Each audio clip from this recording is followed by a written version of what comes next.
everyone. Welcome.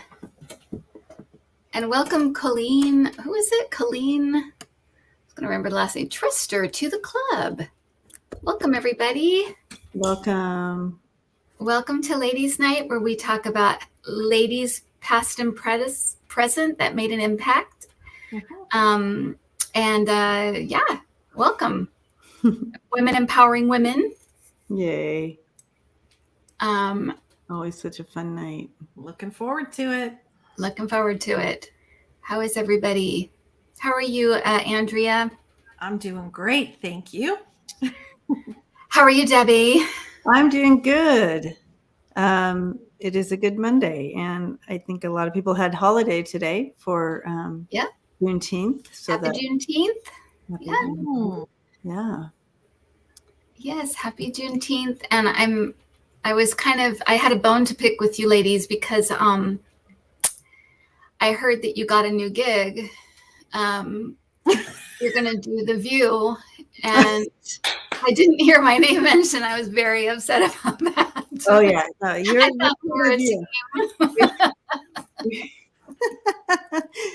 well, that's because we were calling it the uneducated view, and we think you're educated. Yeah, you're probably smarter than us. You're way smarter than us.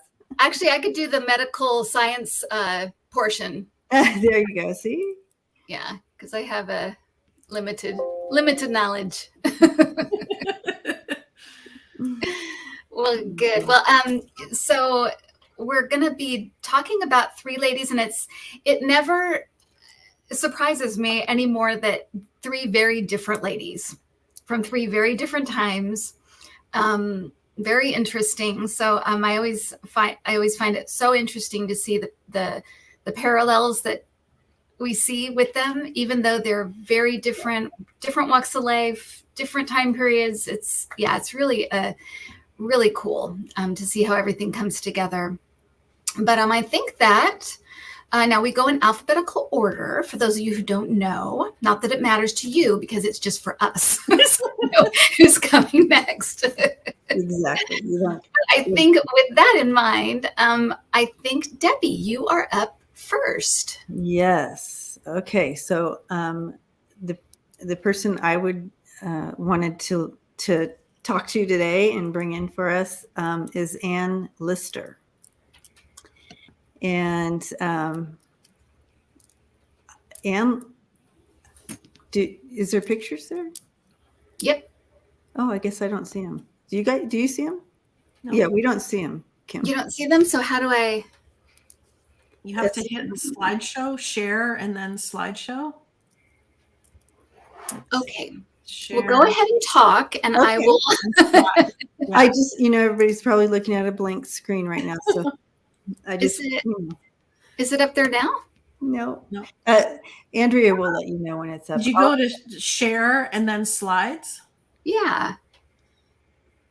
Okay, let me remove it. Let me go here. Okay, go ahead. Okay. I'll try to find it. Anyways, there's probably not very many pictures of her, right? Did you find only a couple? Yeah. Great pick, Debbie. I don't even know how you found it. Please tell us. Well, okay. Well, someone actually told me about her. So I'm like, yes, it's Pride Month and this is awesome. There she is. Yay. Ann Lister. She was born in 1791 and she passed in 1840. But let's talk about her. She's known as the first modern lesbian, was a wealthy independent landowner who was renowned for her time in her time for dressing always in black, without bothering to indulge in the feminine frills like others of her sex. She was the 19th century equivalent of a butch lesbian, and she became known to the locals as Gentleman Jack. And that was kind of that's a derogatory term. Oh, so yeah. Not a compliment. Okay. It's not a compliment. Okay. Her lesbian lifestyle, however, was one of the best kept secrets of her time. I would imagine 1791. I mean, or whatever, 17 to the early 1800s. Not a lot of paparazzi back then. Right. And okay, so as we know, she was born. She was born April 3rd, 1791, in Halifax, West Yorkshire, England, to Jeremy Lister and Rebecca Battle. She was one of the 6 siblings in the family. However, she and her sister were the only ones who survived till adulthood. Back then. Her father had fought for England in the American War of Independence and hailed from an esteemed family. Her mother was a housewife. During her childhood, she received home education and learned to read and write. She was quite close to her aunt Anne, whom she visited often in Shibden Hall. There she was also taught by a teacher named Mrs. Mellon. Anne later moved to York and joined the Manor House School. And now, let's see. So it's going to kind of go a little bit, we're going to ebb in and out of ages here because I wanted to make sure to capture some of the fun details here. Okay. But okay. So she went to Manor Hall and she developed her sexuality in her early teenage years. She had a love for literature quite young, and she read a lot of books, which inspired her to begin maintaining a diary of her own in 1806. And this is why we know about her. She initially wrote on scraps of papers, detailing her affair with a fellow student at the Manor House. Her name was Eliza Rain, also known as her first love. It was also believed that Anne she would judge you by your taste in literature. So if you didn't like this, she wanted to make sure you're on the same page with her. Okay, so on these books, in her journals, and I didn't know where to place this in the whole timeline of her life, but it's important to the rest, I guess. She developed a secret code. So like you wouldn't be able to pick up her journal and read it. So the secret code, 1/6 of Anne's diaries are written in code, devised by herself based on a combination of algebra and the Greek alphabet, to which Anne referred as her crypt hand. As you would guess, the coded portions contain some of the more steamy encounters with the women she admired. Anne was convinced that no one would ever be able to decode her cryptic hand, and her secret encounters were recorded only for her enjoyment, but she was wrong. So we're going to move on from there. And we'll talk about that a little bit more later about what happened with the decoding and how we now know her story. So in 1804, during her first year at the Manor House, she met a fellow student named Eliza, I had mentioned earlier. They were both 13 and shared a bedroom together, and they fell in love and started a roaring affair without letting anybody know about it.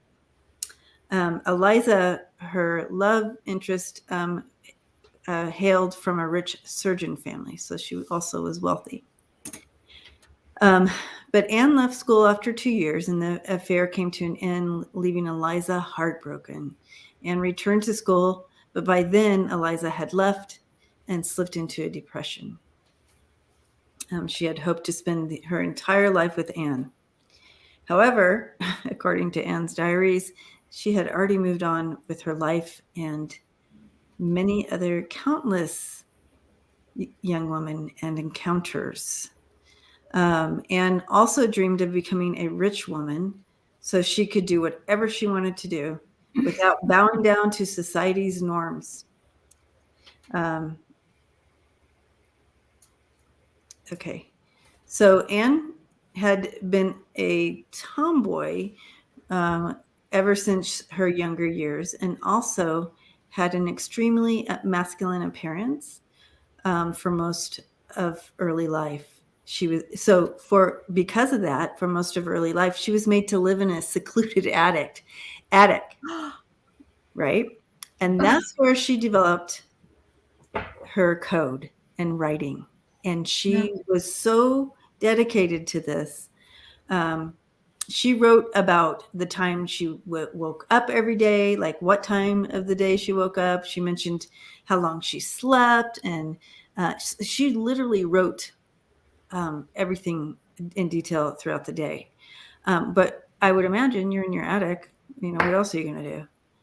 She also made sure to write everything she learned each day, such as Greek, mathematics, languages, and geography.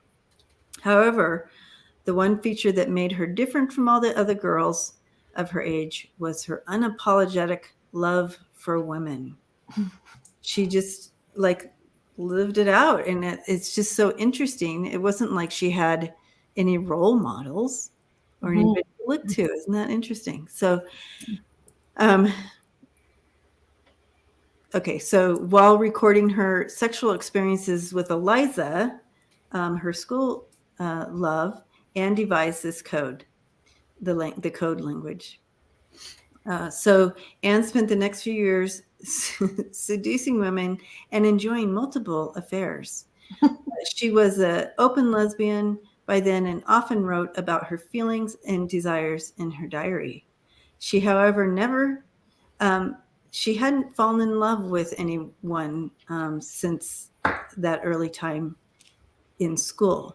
But things changed soon when she met Mariana Belcom and fell madly in love with her. And they lived miles apart, but they often traveled to see each other. When they were not meeting each other, they exchanged letters. Their romantic affair was kept a secret. However, over time, Anne became so obsessed with Mariana that she dreamed of marrying her someday and living together as husband and wife. In 1815, Mariana married a rich man, and this left Anne infuriated. And she wrote about it in her diary about about her anger and sadness. And so she just she went on to it just drove her into more affairs and with more women, including Mariana's sister. Oh, yeah, wow. yeah. So Mariana and Anne met about a year later after the Mariana had married and reignited their relationship. But the husband never doubted Mariana because, in those days, it wouldn't even cross your mind, right? However, sometime later, Mariana began shaming Anne for her masculine appearance and said that she was ashamed to even walk with her in public. So that, I think that put a wall between them a little bit. Mm-hmm. In 1836, her aunt Anne passed away, and Anne inherited Shibden Hall and became a landowner in Yorkshire. And she did as she pleased, just like she had dreamed and hoped for. And so she began traveling the continent and having many, many affairs while doing so. In 1819, at the age of 28, she made her first trip.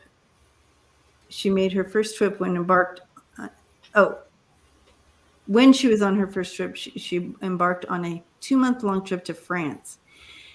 She had visited Paris several times during her lifetime, and so she wanted to head back there. She also had a relationship with a widowed Parisian. Okay. There's a ton of women that are brought up in her story. So, I mean, I guess after a while, the names don't really matter. But anyway, so she names all these names. But she began a coal mining business in Halifax, competing with the powerful money men of those days. And that's when she got the name Gentleman Jack for her manly appearance. However, Anne paid no heed to the haters and continued doing what she wanted, making money and loving women.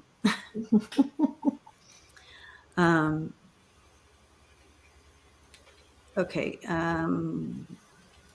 Okay, so Anne had a brief relationship with a wealthy landowner named Anne Walker back in the 1820s, and in the early 1830s, they got into a serious relationship, and they got married in 1834. However, obviously it was not, they never attained religious, societal, or legal acceptance. But they got married. She renovated the hall, the Shibden Hall, according to her own taste and design, and lived there with Anne till her death. Anne Lister passed away on September 22nd, 1840. I believe she was 49, I want to say. She was traveling across Eurasia with her wife, Anne, and she was stung by an insect and developed some sort of fever thing. And she, so then she died. She was buried in Halifax. Her grave was later covered with a floor, but was rediscovered in 2010. So her wife became unstable after the death and was placed under doctor's care. Wow, she really left her. She really left her women in sad states, didn't she? So in her lifetime, she wrote about 4 million words in her diary. She had thought that her coded language was impossible to comprehend. Eventually, a descendant, John Lister, deciphered the codes. And he was gay himself. So when he deciphered it and figured it out, he hid it because he was still hiding himself. Because it was still not in the safe times. But so he hid it until the 19th century when it was found. So in 1988, a few of her diaries were published by Helena Whitebread, and other works in 1992. So it was found later by another lady who was doing research and in school and found these diaries, and so she's the one that got it out into the public, and that's why we know. So in 2019, HBO produced a show called Gentleman Jack, which is based on Anne's life. Now I don't have HBO. I've never, and I didn't even know there was such a show until someone came to me and brought this to my attention. So here we are, and there's Anne, the heartbreaker. I guess so. Oh. And would never have been known if her diaries weren't found. Right. And that she coded, so no one would ever know. But I'm so glad that someone decoded them and found allowed us to know Anne, and to know that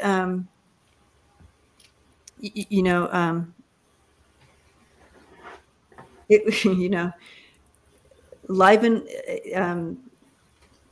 a well, even in the 1700s, right?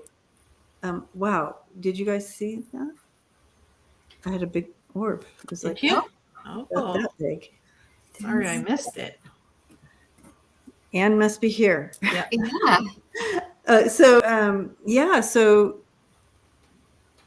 This is not a new thing.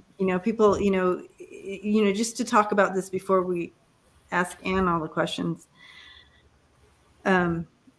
some of the fight of is that, we don't say gay and like all that, and it's, during the Pride Month and stuff, but the don't say gay thing. And if you see it, if you talk about it in books, or if people see gay people, then they become gay or whatever.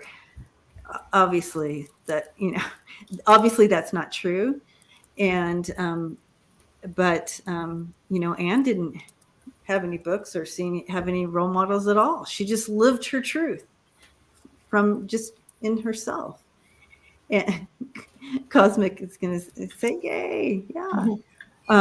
So it's just ridiculous. Some of the fight, some of the things that people are saying in regards to the LGBTQ community and gay and lesbian, or whatever terms you all want to use.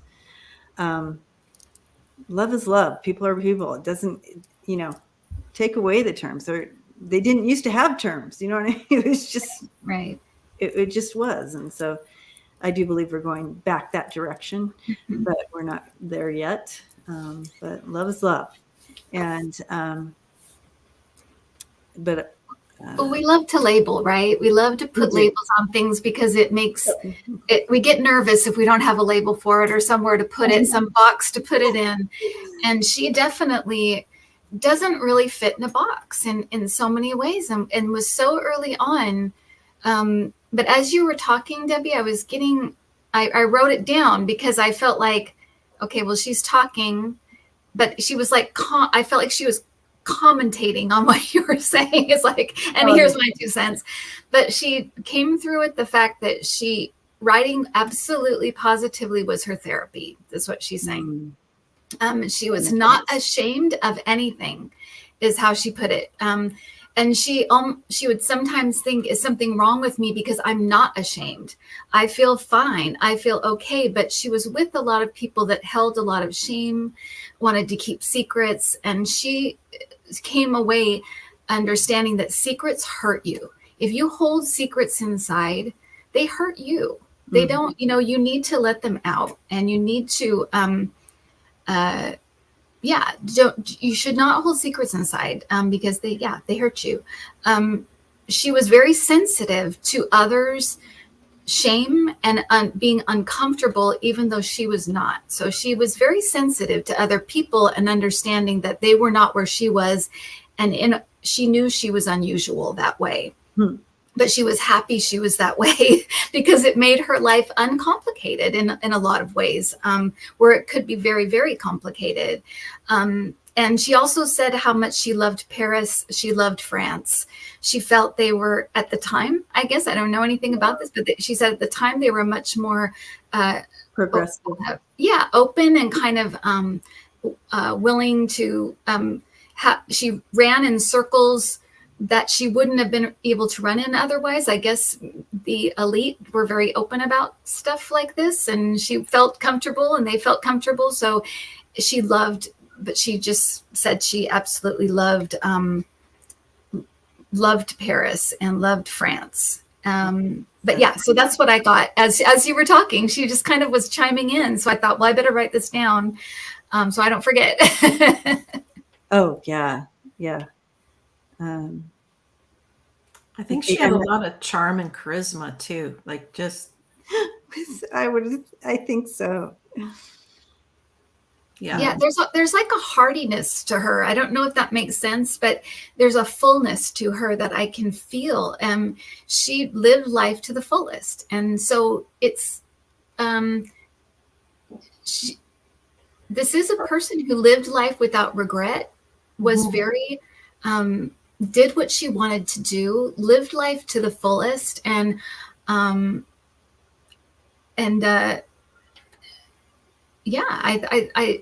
get that feeling that she feels very full. Like I did it. That kind of feeling, like, I had a great life, is what it feels like. No regrets, no.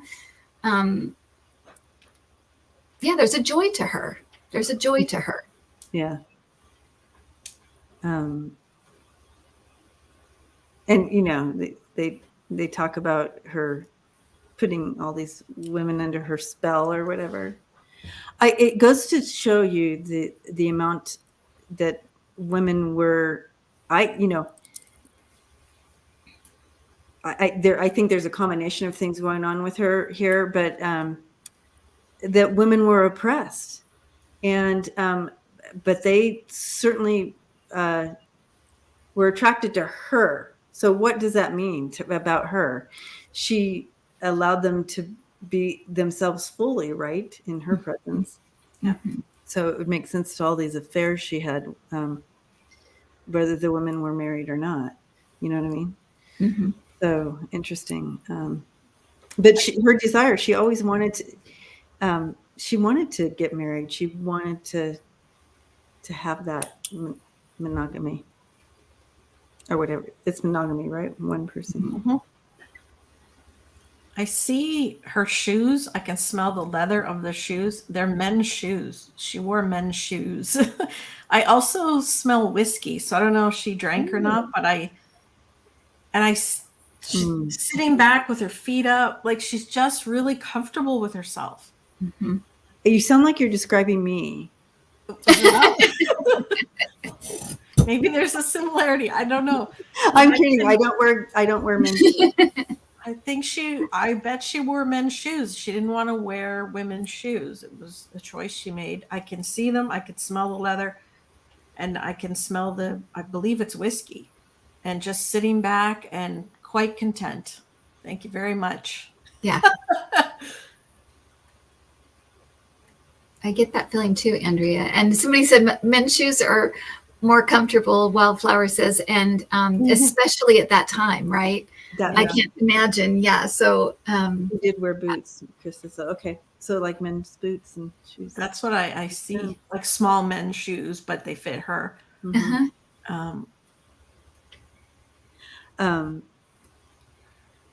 It's almost like in a weird way, she didn't have any obstacles in a way. Like she somehow, it's like she stepped between the raindrops. She just had this great life. I mean, I'm sure there was a few issues, but it feels like somehow she was able to be who she wanted to be without too many problems.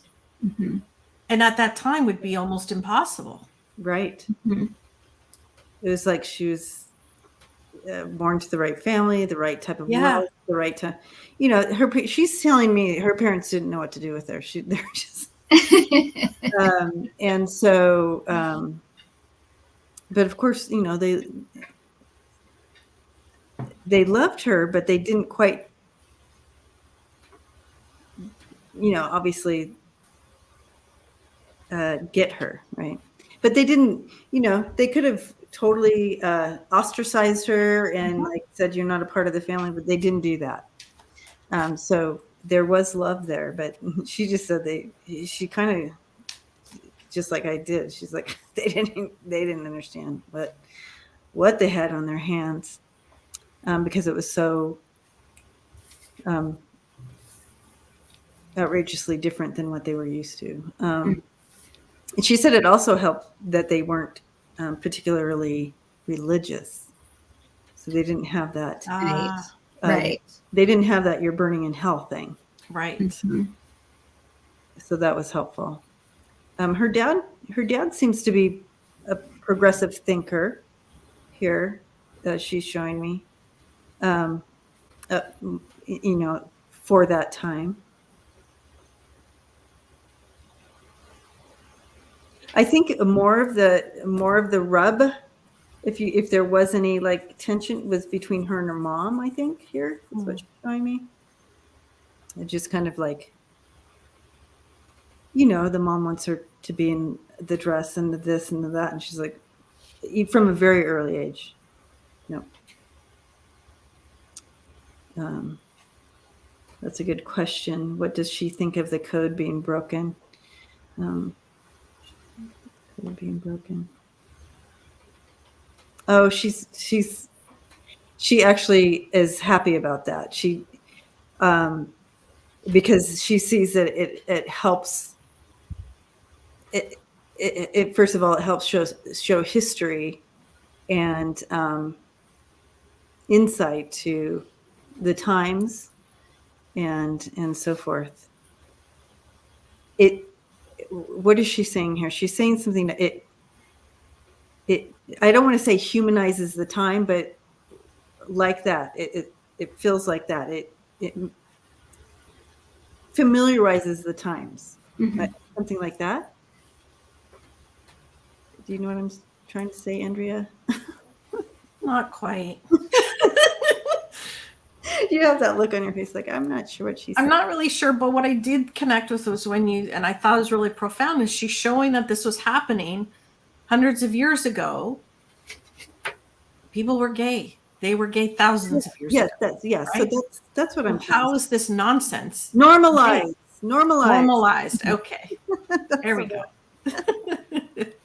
I knew you'd figure it out. I knew you had it in. Yeah, just like it just is. It's something that is and has been. So why are they being ridiculous in Florida right now? I don't know. In Texas.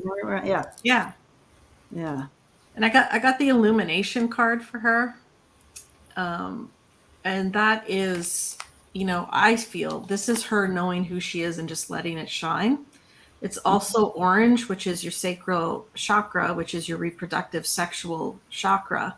She just letting it shine. She's well aware who she was, what she wanted, and she just let it shine. Illumination is knowledge, higher knowledge. She just understood. And I think, again, I just feel that charming sort of way about her.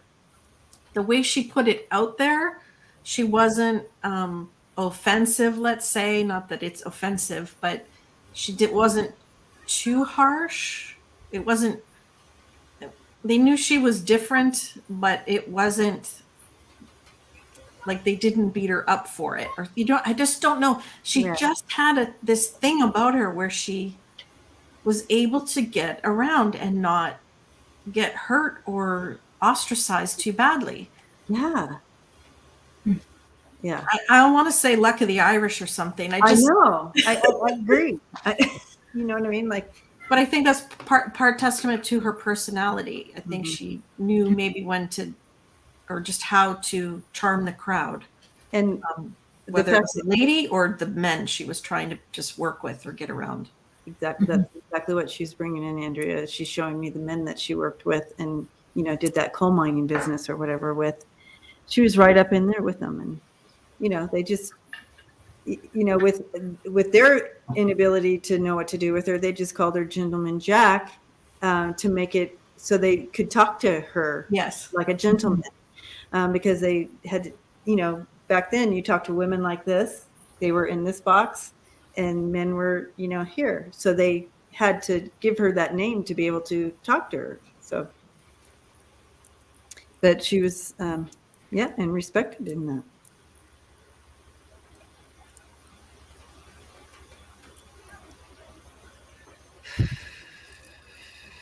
Somebody asked if she had come back or she was coming back. I feel like she is, but I don't feel like she's been back yet.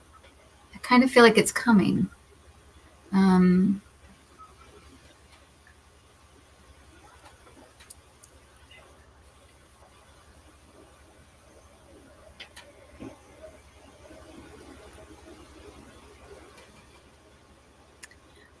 But in saying that, Kim, she has been busy on the other side. Yeah, absolutely. I don't see that she's back yet, but when she does come back, it's going to be as a woman. I got that too.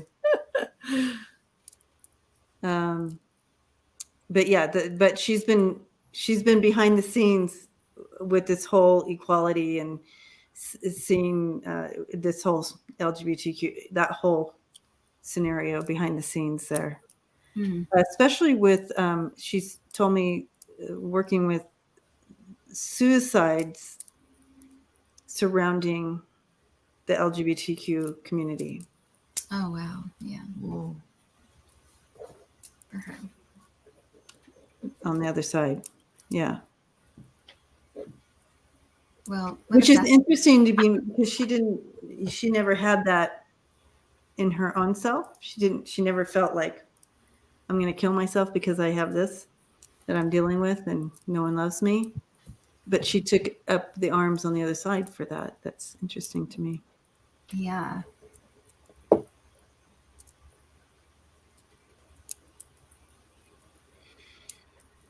Well, everyone that's seen the show said it's great, so we'll have to check it out.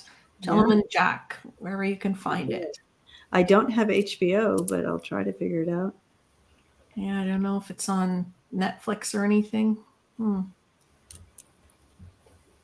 you know what year it came out, Debbie? 2019. Oh, so recently. Okay. Yeah, I'll have to look at it. Sounds great. Well, nice. Well, thank you. That was a great pick, Debbie. Yeah, great pick. Very interesting person. Yeah, very, very fascinating. Very smart too. From that time. Yeah. She broke through some major energy there, breaking through. Oh, for sure. Breaking through, yeah. Yeah, but nice to meet her. She wasn't going to hide herself. It's fascinating. Her demeanor or her way about it just wasn't going to hide it. But I feel she's very charming. So if people were offended or confused, she would kind of make them feel at ease about it. You know, like the men in the business, or if she was flirting with a woman and the woman either was receptive or not, she would sort of just work it. Yeah.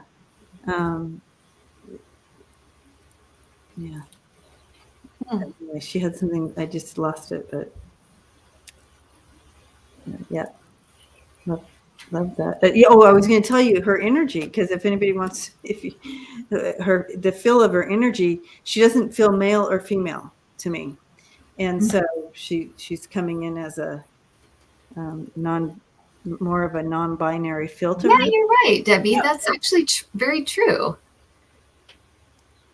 Yes. Yeah, that's very interesting. Yeah, I didn't. Like she didn't pass and go on the other side and embrace one or the other. It's just right. It's interesting.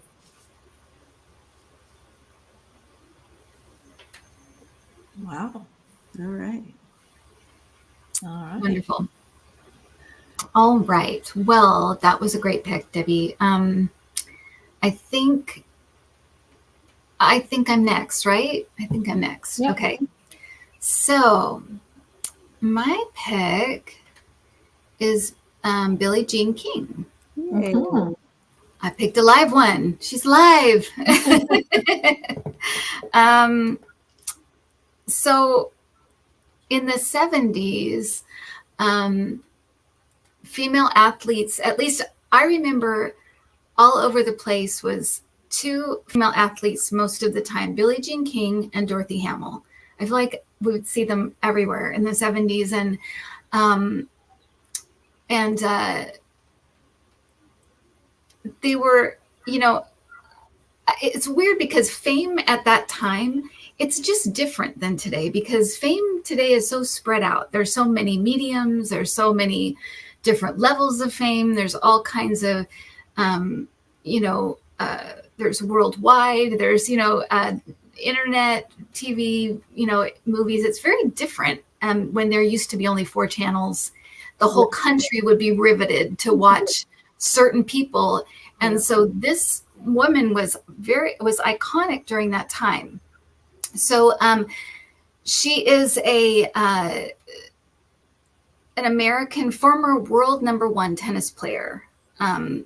She won 39 major titles, 12 in singles, 16 in women's doubles, and 11 in mixed doubles, including a career Grand Slam. She was a member of the victorious United States team in 7 Federation Cups and the Wingham Cups for 3 years. Whoops. Oop, I lost my thing. 1 second, everybody. For 3 years, she was the U.S. captain in the Federation Cup. She's an advocate of gender equality and has long been a pioneer for equality and social justice. In 1973, at age 29, she won the Battle of the Sexes. That's what I remember her for. Yeah, me Yeah. too.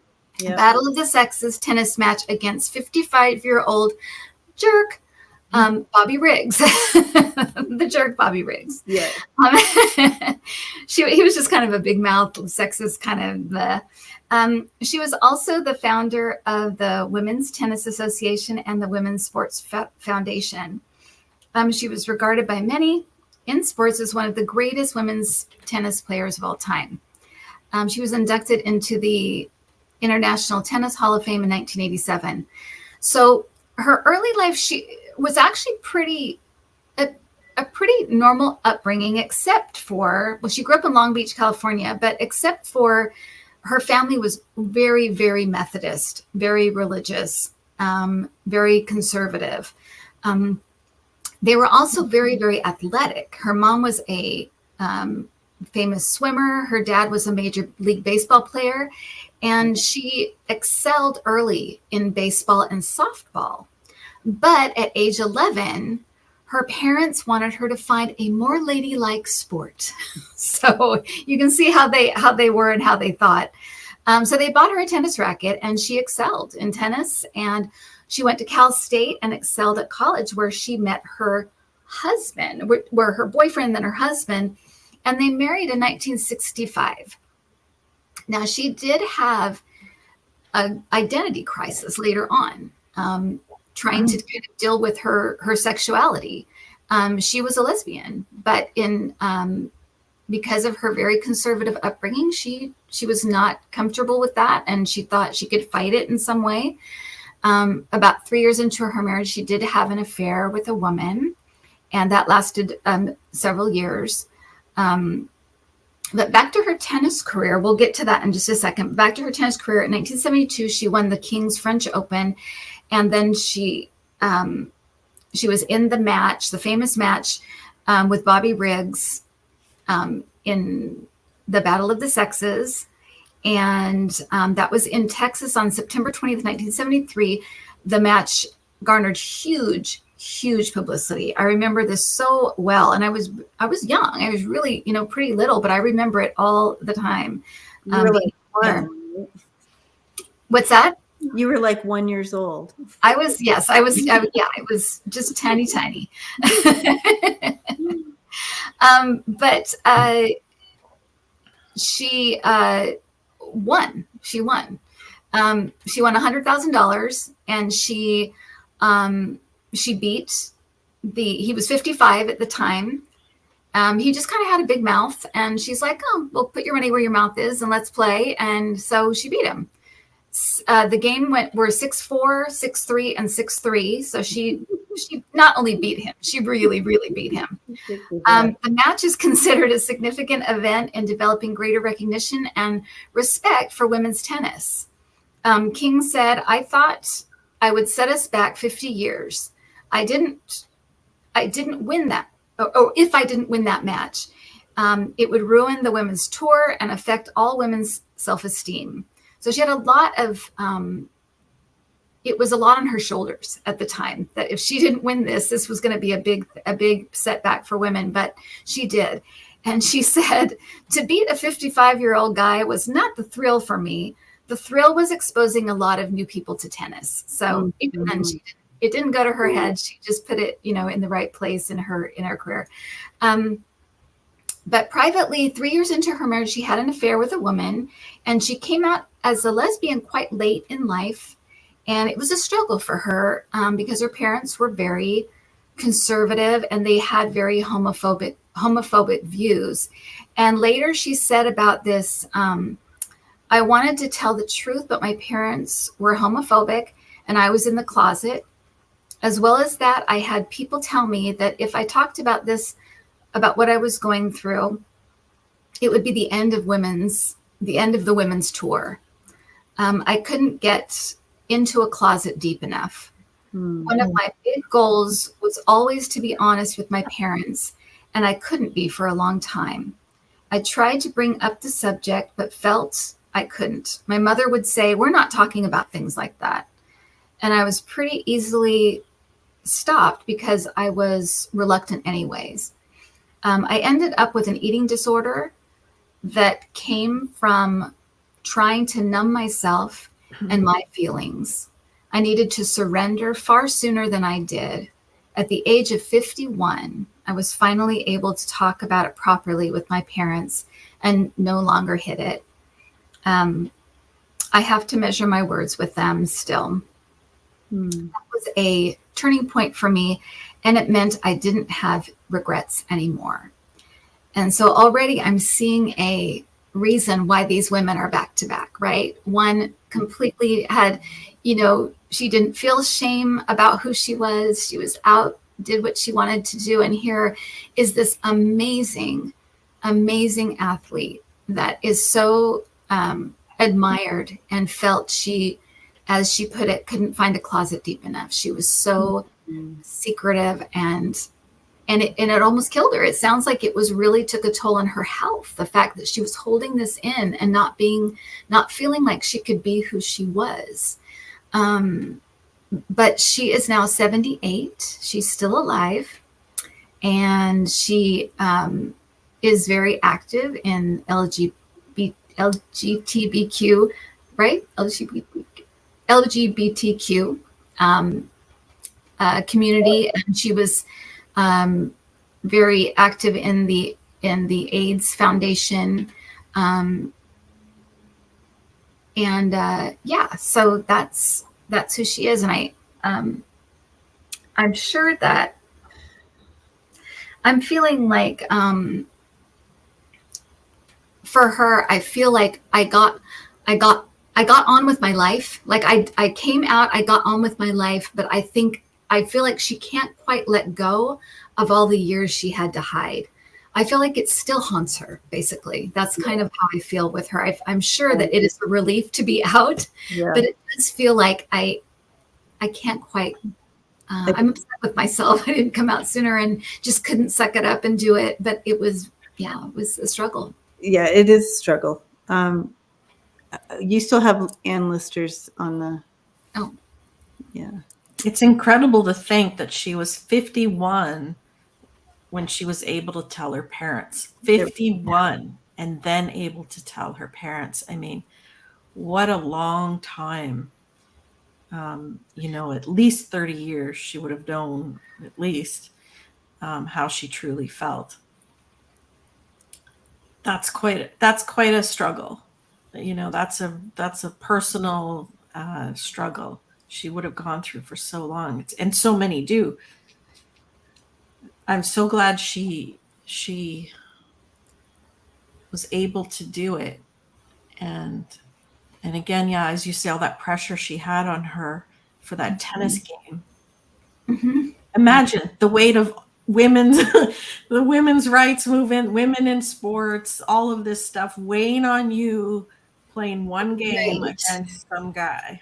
And at that time, too, in the 70s, when it was very intense, it was a very intense time for women in general, for the women's movement, for gay and lesbians. It was an intense, the 70s was intense. But, it's so interesting, and I saw someone write about it.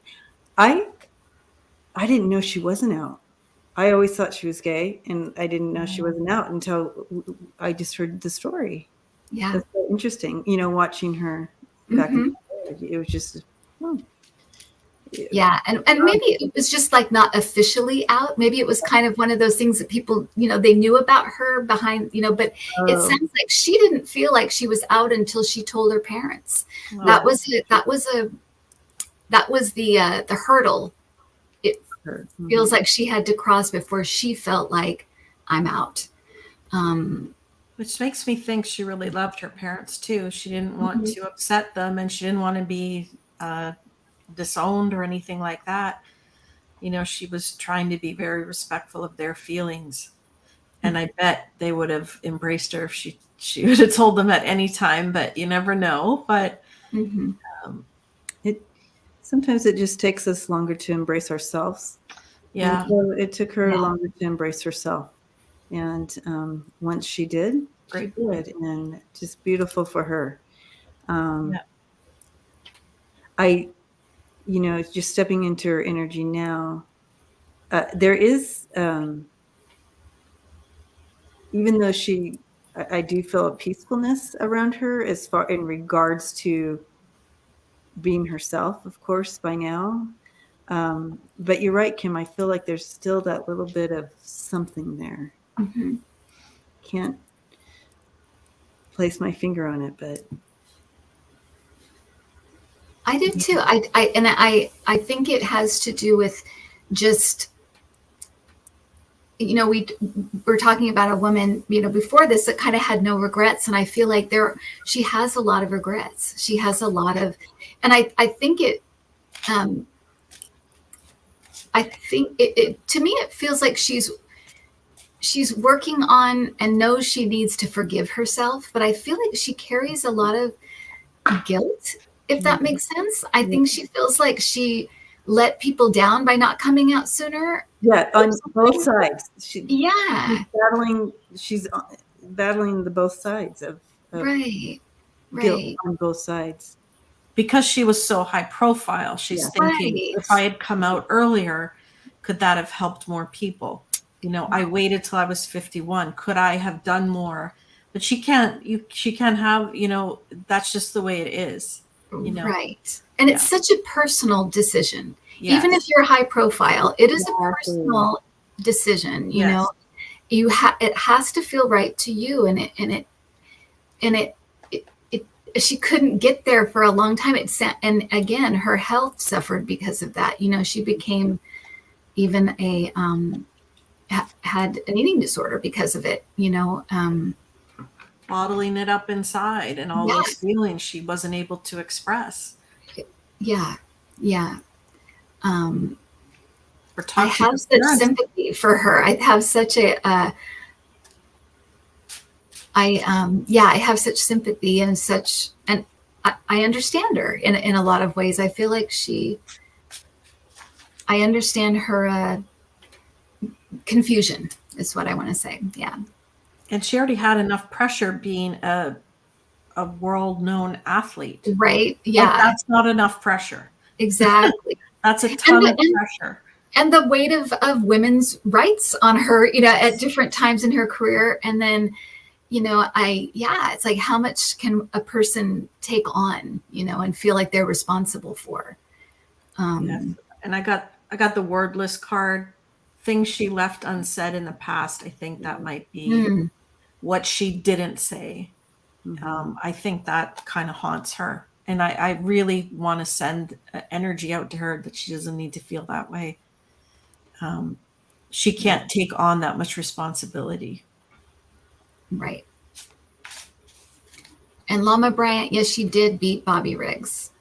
She beat him badly. And I do feel like that, although she's kind of played it down, I do feel like she felt pretty good about that. It was kind of a personal kind of like, it would be like if you had a kind of sexist kind of jerky relative and you beat him in an arm wrestle, be like that. It's like you kind of like, you shut him down. So I feel like although she didn't like boast about it, wasn't really her way, she felt pretty good about that. I feel like it was something she was pretty proud of. There was a movie with Steve Carell and oh gosh, what's that girl's name? Emma Stone. Emma Stone. Yeah, it was that time, that slice of time where it was game. It was really good. Actually, I watched it on it was pretty good too. Really yeah. Good. Yeah. It was and better I didn't than know I thought. all about it. And so it was really good to see it. I thought it was pretty good. And she got so much flack from men and the sportscasters and all of it. All of it. And then, not taking it seriously. It kind of reminds me of that girl we read on before, the baseball player who talked about the, Babe Ruth and whoever, and then they just sort of, it doesn't really count, Yes. Yeah. and completely dismissed her, just as not just an athlete, but just as anyone, just kind of, it's, yeah. And the fight goes on, right? I mean, we're still today, we're still having to fight these fights all over again. And it keeps us very cognizant of how fragile these wins really are. You know, we have to keep kind of moving forward. You know, otherwise we may fall back. We have to keep pushing forward. And it's funny because I certainly know the name Billie Jean King, but I don't know Bobby Riggs. I don't know that name. You know what I mean? Like it's not. Yeah, exactly. Yeah. She is, you know, very famous, will always be famous. Right. And what she may feel she didn't do in the past, she certainly has been doing since. Right. You know, advocating for. She was just telling me, I said, what, you know, kind of checking in what she's doing. And she said, advocating. I'm advocating for. Mm-hmm. And then you said, advocating for. I'm like, what's going on? Yeah. So she's there, and, you know, and she doesn't even have to be, right? She doesn't have to, but she is. And that's wonderful. Right. I kind of feel like there's something coming up that she might do in the future for the Olympics. I don't know what this is, but I feel like they might, I don't know if it's like commentating or what she might do, but it feels like I'm feeling like something with the Olympics coming with her. So just what about coaching someone to Olympics? Yeah, it could be. Yeah. Because it feels like like that kind of involvement, very involved. It doesn't feel like on the out, you know, it doesn't feel like a sponsor or something like that. It feels like she's involved in it. So yeah, it could absolutely be coaching. I also feel she's advocating for teens somehow. And I don't know if that's in the LGBTQ community or if it has to do with sports or something, but I'm getting advocating for teens for something. And I don't know what that is, but it could be in the community. And that's probably someone she wished she could have had when she was a teenager, someone to talk to or a role model or something. Yes. Yeah, absolutely. But she's got a great vibe too. Like there's the regret. I can feel the regret and sadness, definitely. But she's also pretty cool, right? Like she's a pretty interesting lady. Yeah. Well, and it's interesting because in some ways, and maybe this was the hard thing for her as well, is that she was so brave in you know, to play like she did and to call out Bobby Riggs the way she did, and you know that, you know, she took a lot on and was very brave in so many ways, and yet she couldn't bring herself to kind of be brave in this way, and maybe that's part of the why couldn't I just do it? You know, that kind of just frustration with, you know, but again, like you said, Andrea, she has to let that go because she had a lot of shoulders. There's another way to look at it. Maybe her coming out at 51 to her family helps other people who are in their 50s, 60s, etc., who still think they can't. I just got goosebumps on this. So yeah, he needs to think about, you know, I have full goosebumps now. So a role model, yes, for maybe people who are over the plus 40s who still haven't come out. Understanding the generations that they're coming out of, and they, you know, right, all the different challenges they faced during those years but now stepping into the freedom to come out and live authentically themselves. A lot of what I'm feeling with her, you know, reviewing the struggles and the choices that she made, I feel like she's in a really good place with that. I really do. And she's giving back now in different ways that she's already said. But if we were to pray for her as a family here, community, it would be just that one, that something about disappointing or something about that she kind of still holds Yeah. It will be unconscious, but that's we can pray for her to be able to be freed from that, I guess. Yeah, and we're just Linda, happy for her. Yeah, yeah. Linda says, "A great session, you guys. Some of us older women prefer to be called gay. It seems much more pleasant. The term lesbian sounds like a disease, just saying." And that is true. Just FYI, everyone, we're getting scolded with Linda. That is true. The gay term. It's safer just to say gay. Well, thank you, Billie Jean King. That was Mhm. very interesting, right? Yes. Interesting lady. Very interesting. Yes. Okay. Yeah. So, Andrea, you are up. Okay, so the one I chose, I want to give a shout out to one of our viewers, Tony Stokes. She suggested that we read on Lucille Teasdale Corti. Ooh. And who is that, you may ask? Well, Lucille is a Canadian physician and pediatric surgeon, and she was born in 1929. She was born in Montreal, Quebec, and she was the fourth of 7 children in a middle-class family. Now, this woman's story is pretty darn incredible. You were just mentioning hero. Here's another one who had a lot of strength, and my goodness, her story.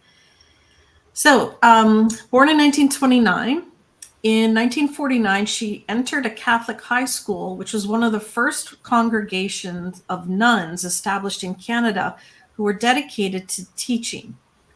So nuns who were able to teach, girls in schools. So while she was there as a young girl, she was hearing testimonies from nuns who had worked in missionaries in China and abroad. And she decided at 12 years of age, she was going to become a doctor and work in the Indies. So the West Indies or somewhere like that. But she felt at the age of 12. Wow. She won a scholarship to the University of Montreal, Faculty of Medicine in 1950. And her class of 110 students, only 10 were women. So 100 men and 10 women. She graduated cum laude in 1955 and carried out her internship at a pediatric and obstetric, is that how you say it? Obstetric university that was affiliated with the University of Montreal. So during this internship, she met an Italian doctor, Piero Corti, and they would go on to have a lifelong story together. He was there, and he had already post-graduated, specializing in radiology, neuropsychiatry, all these things I can't pronounce properly, in Italy. So he was a doctor already with a great background. She was high honors in her field.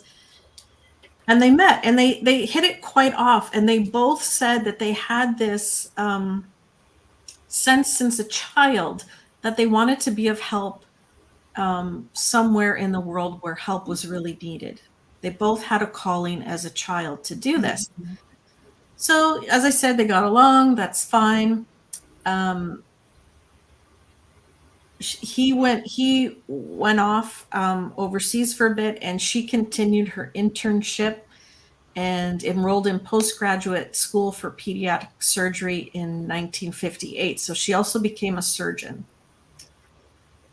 Wanting an opportunity to complete her final period of residency abroad, she applied at several hospitals in the United States, but she was turned down, and most of them explicitly told her it was because she was a woman. So this is in 1958-ish. They didn't want her because she was a woman in their hospital to be a doctor or surgeon. That's nice. So she applied further abroad, and eventually in 1960, she got to France to finish out her final internship. And while she was there, she invited Piero Corti to come for a visit, the doctor she had met during her first internship. He, by this time, had chosen to work in a small 30-bed mission hospital in Uganda. And he came to visit her, and he tried to coax her. He said, come on with me, you know. Eventually he talked her into it. He was preparing for the first air cargo of equipment to his little hospital, and she caught the plane that was bringing the all the equipment. So she did come to see him, and he said, oh, just for a couple of months. Well, a couple of months lasted quite a long time. And he told her at the time he could only afford to pay for her travel and her cigarettes. But she said, okay. And she went there. And the hospital, they ended up calling St. Mary's Hospital. So it was in Uganda. So she had gone back and forth. Eventually, in 1961, in December, she returned to Uganda finally for the final time to stay with him because he proposed.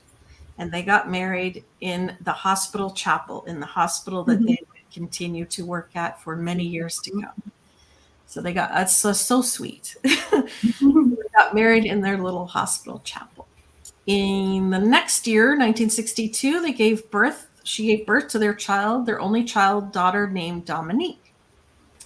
So Piero and Lucille had both told each other, as I said earlier, that they dreamed about this sort of life, helping where help was really needed. And in this area of Uganda, a lot of wars, a lot of issues, not a lot of hospitals, not a lot of education, a lot of violence. These things were happening there. And they felt that this was a place that was serving their higher calling. And they also had a guiding principle to offer the best possible care to the greatest number of people at the lowest possible cost, and to train those who would replace them. So they wanted to build something and train people to take it over should the time come when they were to leave. So for more than 20 years, they were responsible for how they got doctors to come there. It was mostly Italian doctors who needed to do 3 months of training somewhere. So they had a great connection with this place in Italy because her husband was Italian, and they would send over doctors every 3 months that they were getting new batches of doctors. Now, those two were always constant there and a couple other staff, but otherwise, this is how they were able to keep the hospital going. So in Uganda in 1971, there was a government overthrow, but they decided to stay. Things were pretty violent, so things start to get much violent now, moving from 1971 onwards in Uganda, in their area. So they were a bit of cut off, so they had to reach back to family and friends to send supplies into where they were, which they still managed to do. They kept the hospital open. But then they also had to make a very, very painful and difficult decision. They had to send their daughter away for security reasons. Didn't feel safe to have their daughter anymore. The security, the school systems were failing there, etc. So she was sent to one of her aunts in Italy and then a boarding school in Kenya, and she would come back on some of the holidays. So Lucille, whose only condition upon marrying her husband would be that their family would never be separated, stated that sending her daughter away was one of the biggest sacrifices she's ever made. So you can imagine. So here she is in the middle of Uganda. There's lots of drama, trying to run a hospital to save people, and she has to send her daughter away. Incredible.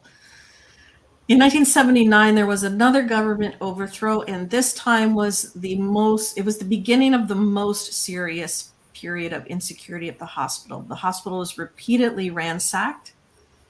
The hospital got cut off from the rest of the world, so they couldn't contact the outside world anymore, and the outside world didn't know what was going on there. Oh, wow. Her husband suffered a punctured eardrum because of a blow to the ear and was narrowly missed by machine gun fire during one of the confrontations.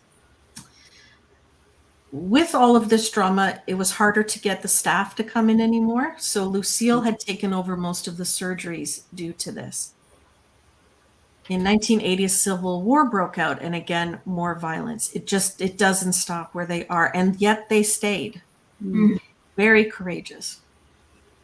In 1982, there was an odd disease starting to happen at the hospital, and they called it a slime disease. They didn't know what was going on in 1982. Then Lucille started experiencing some of the symptoms as well, and they still didn't know what it was. In 1985, she would test positive for HIV. She got tested in Italy. So when they flew home one time, they'd finally be able to see a doctor who had been studying it. Come to find out it was HIV that was happening in their hospital in Uganda. Her and her husband date the infection back to 1979 when she had to start doing a lot of the surgeries on the war casualty people. And she often cut herself with the sharp fragments and shattered bones. So she was getting, from the shrapnel in the victims and their bones and all that piercing her skin. And they believe that's how she contracted HIV, AIDS. So from 1986 onwards, again, the hospital repeatedly looted, rebels coming in several times a week. They would hold the staff and patients at gunpoint looking for money and drugs. She personally was held at gunpoint, as well as her husband, in their home. I mean, I'm just getting just thinking about this. This is unreal. And they stayed. When the rebels couldn't find what they wanted, they would kidnap nurses, etc. It's just outrageous what the stress and strain they were going through. During this time, her husband also suffered 2 major cardiac arrests during all this stressful time. And it says it was heroic dedication and resilience by the staff, and it went on for years. This wasn't just something that happened one week. This went on for years, and they stayed to help people. In 1989, the rebels entered one night looking for Piero and Lucille, who had just left on a holiday. Dr. Matthew, who had moved into their house and was trying to stop the rebel insertion, offered himself up as the person in charge. He was taken away with other staff, meaning she and her husband would have been taken away that time if they had been there. Oh my gosh. When they found out, they returned and they decided to close down the hospital. However, the local elders said, no, we cannot close this hospital. It's the only thing we have, right, to keep us alive. So they wouldn't accept the closure, and they tried to convince the rebels not to enter again. And they surrounded the hospital with a fort so they wouldn't get bullets or anything. So the community stepped in, to thank them and wanting them to stay. So, that's very nice, right? That the community loved them and embraced them. I wish they. So here's a woman who spent 35 years in Uganda helping all of these people. She herself contracts HIV because of it. And in 1996, a few months before her death, with her weight down to 40 kilograms or 88 pounds, she was still carrying out 4 to 6 hours of outpatient clinic time a day. Oh my gosh. She was sometimes too weak to get up in the morning, so her husband or others would give her an IV to rehydrate herself. As soon as she felt better, she would remove the needle herself and get to work. Oh my gosh. This woman is incredible. Unbelievable. In a last attempt to improve her horrible situation, her husband rushed her to Italy, but she died in their home on August 1st, 1996. It was also a day he was receiving an award. What a day. My goodness. Her body was returned to Uganda. She wanted to be buried there. I think that also says a lot about her. There's a terrible insurgence at that time.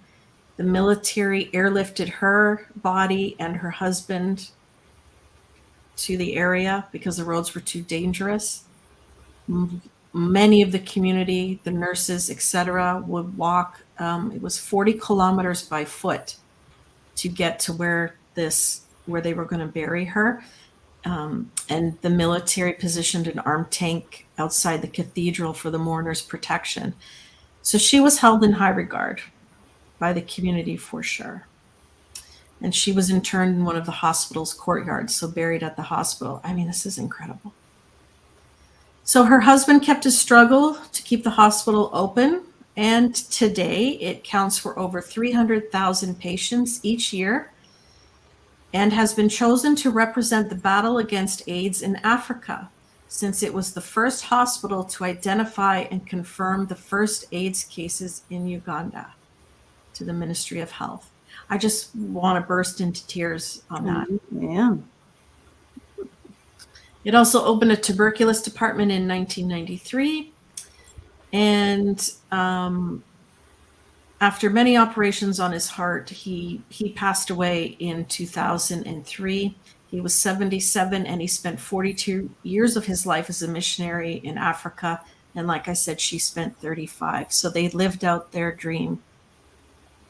And she was awarded many things: the Order of Canada, National Order of Quebec. There's a park named after her. There's postage stamps in Canada. And she has been inducted into the Canadian Medical Hall of Fame. And there are numerous schools named after her, too. Mm-hmm. So, I mean, my God.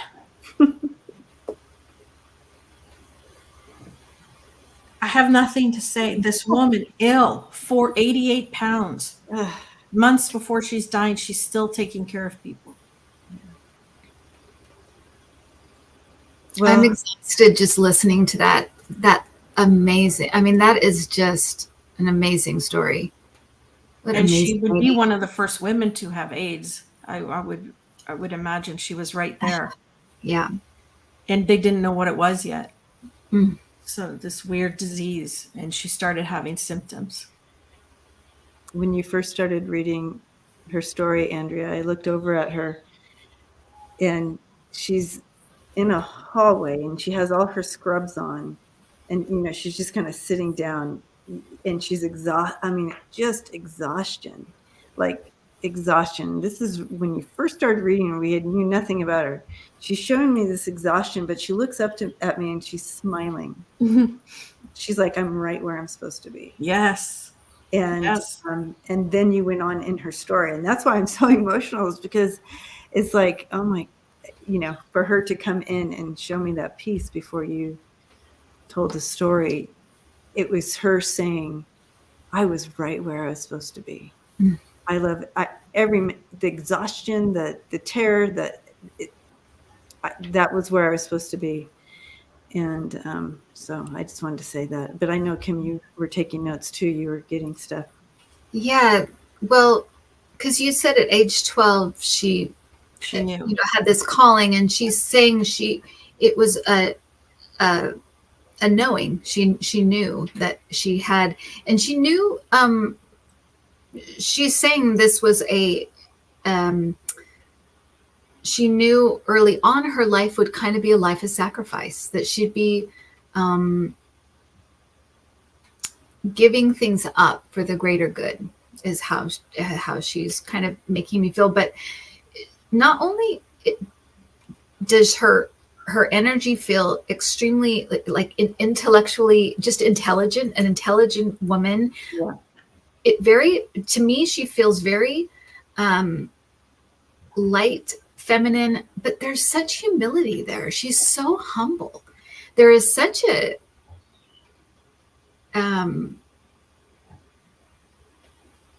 with everything she's accomplished and everything she had done, and her, sacrificing so much, giving so much of herself. There is such a humility about her. Mm-hmm. That's what, at least that's to me what I felt most, was just this humble, very motherly, loving energy. A very sweet, humble lady. Brilliant, though. I think brilliant at what she did. And talk about sacrifice. She also had to sacrifice her daughter. Yes. Then that's the one thing she'd ask that they don't do, but she had to.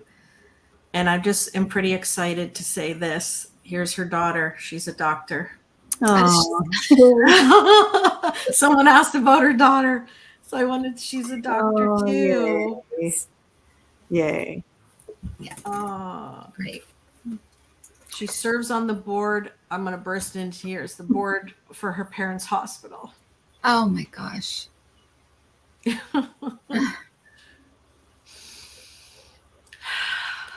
I'm just asking her why there's so much emotion around this. Mm. And, the power of love is just saying the power of love, the power of love. And, I'm like, the community must have just loved you. I mean, like the people They did.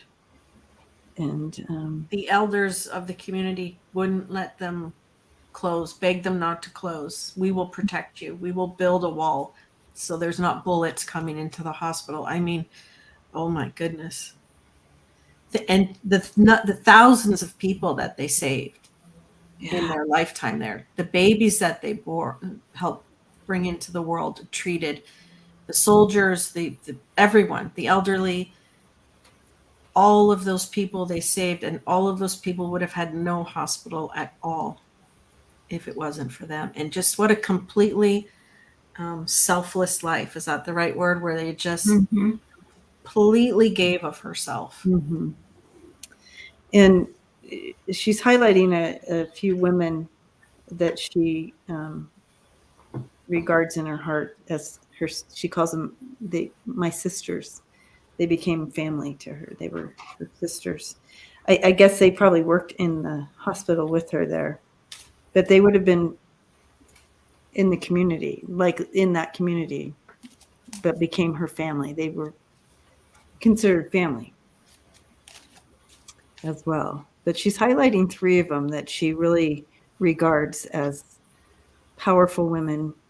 On this night of women empowering women, we're talking about her, and she's highlighting these other three women that were by her side. She calls them her sisters, that they were so brave and so powerful. And she's showing me one lost her life inside the hospital during one of these skirmishes. But that really challenged her.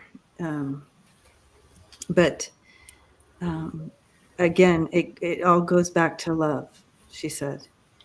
And the depth of love and understanding of humanity and the need, and that we are all connected, she says.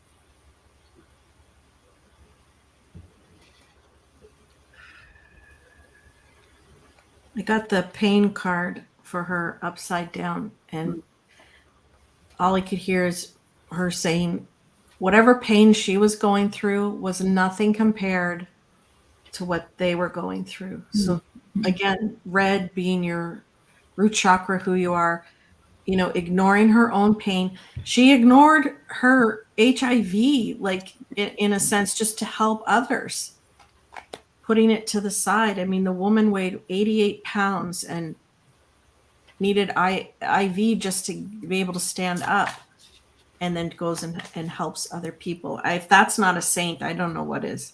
Yeah, definitely saint. Saint Lucille. And you got to be pretty fearless to live there. I know probably none of us would choose to go there under those circumstances. So that is bravery beyond belief. But again, love is stronger, right? Mm-hmm. Just phenomenal. She's showing me letters she would have written to her daughter. So I wouldn't be surprised. I don't know if she has already, or if her daughter would write a book on her parents and include these letters, because she's showing piles of letters that she would have been writing to her daughter.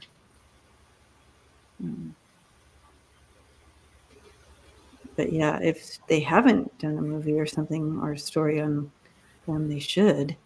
Chris says there was a movie in 2001. I never saw it, but I'll have to look that up. Yeah. Oh, see, we always think, oh my gosh, there should be a movie. And then I know. Like, how's it not a movie?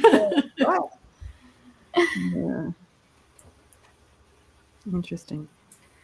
And she's showing angels around this hospital. So I don't know if there were always angels around the hospital, or she felt there were, or there just were. Yeah. But yeah, she's just highlighting that. So I think you're right. And the Dr. Matthew, the man who stepped forward to say that I run this hospital and he was kidnapped, he also gave his life for Ebola. He and a couple of colleagues were in the breakout of Ebola, and they passed away from it, but they were studying it as they, Wow. Yeah. So same with her as well. I'm sure she was communicating her symptoms, etc., to the Italian doctors that were right, to help understand it. Right. Oh, man. Yeah. What a brave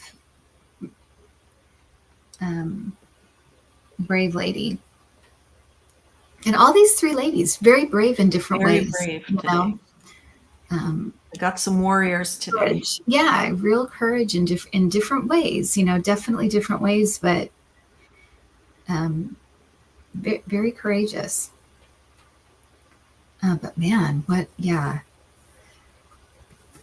I mean, I couldn't even do a 10th of what she did, or a 100th of what she did. You know what I mean? Well, exactly. Chris says, I'm proud that she was a Canadian. Yes. Me too. Yes, no kidding. And again, I want to thank Tony Stokes, one of our viewers recommended. Right. And Candace Brown is who recommended my listener. I saw her name come up. So, but Lucille's saying that in regards to the angels that you're catching, that the battle was not just in this plane. There was a battle in the spiritual realm as well, that would have been things that you might not be aware of or see on a normal. It was happening there in this other realm that was like, I guess you would call it, like that spiritual war or whatever going on. That was due to I don't know, some of the I don't have words for all of the things I'm seeing here, so it's hard for me to explain, other than that there was a war, an unseen war going on that affected the physical. So that's where the angels came in, she said. Oh, interesting. Yeah. Fascinating. To protect in that realm. Yeah, it's amazing. I think they saw some crazy stuff. Oh, with yeah. Patients. And I think they were like, what's the, you know what I mean? And it had to do with the effects of dark spiritual stuff. Interesting. Well, and I'm just thinking of that word warriors, the three warriors we brought forward. Yeah, absolutely. And that you can be a warrior in different ways, quietly, or loudly, or somewhere in between. And it can be in ways like with Billie Jean King. Maybe she, as we said, she may not even realize that coming out at 51 to your parents will help another 51-year-old. Exactly. Right? Yes. So there's many ways to look at it, and I just feel really good. I'm really moved by their stories and really just empowered by them. Look what we can do. Look what one woman can do. Isn't that the truth? So true. Each one of these women, huge in history, right? Absolutely. Yeah. Oh, definitely. In their respect, or that's how I see them. Yes. Look what Just, one yeah, woman just powerhouses. Absolutely. Amazing.